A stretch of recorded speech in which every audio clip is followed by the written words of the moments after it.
สวัสดีทุกคนนะคะရှင်းမှာတော့က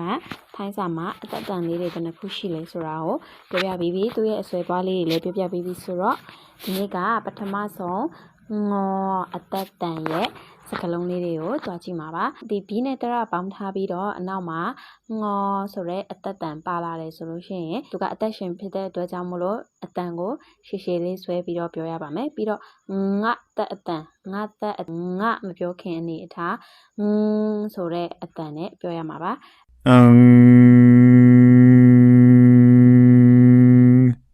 ဥပမာကြည့်ရအောင်နော်ပထမဆုံးတစ်ခုကကောအာငေါကန်ဆိုပြီးတော့ပြောရတယ်ပေါ့နော်ကန်ဖြန့်တာပါထောဥငေါထုံအဲ့ကိုပြောတာထောအာငေါခံမေးစေ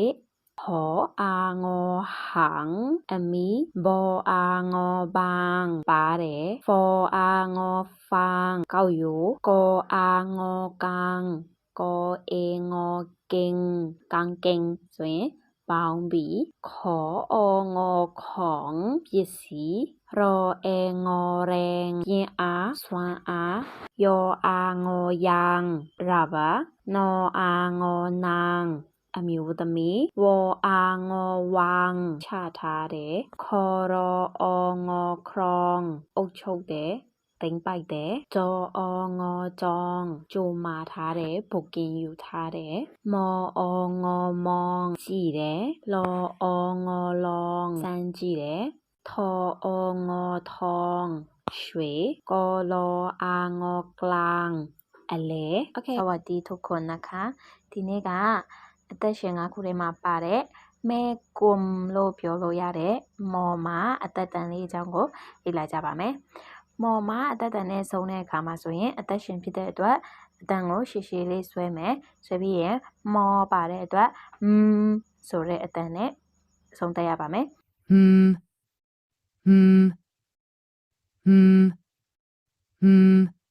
အဲ့တော့သူရဲ့စကားလုံးလေးတွေလေ့လာကြည့်လိုက်ရအောင်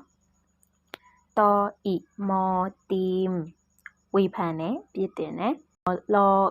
မောลืมမေ့တယ်တောအာမောတမ် follow လုပ်တယ်လိုက်တယ်ပေါ့အနောက်ကနေလိုက်တယ်တစ်တမ်ဆိုရင် channel တစ်ခုခုမှာ follow လုပ်တယ်ငေါအာမောငမ်လာတယ်နောအာမောနမ်နာမည်ယောအာမောယမ်အဆောင်ခေါ်ဝအာမောခွမ်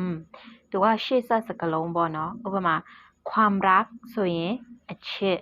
ဒီလိုမျိုးပြောတာတောအေမောတေမ်ပြည့်တယ်တောအာမောဂျမ်နာချီတယ်စောအာမော3နံပါတ်3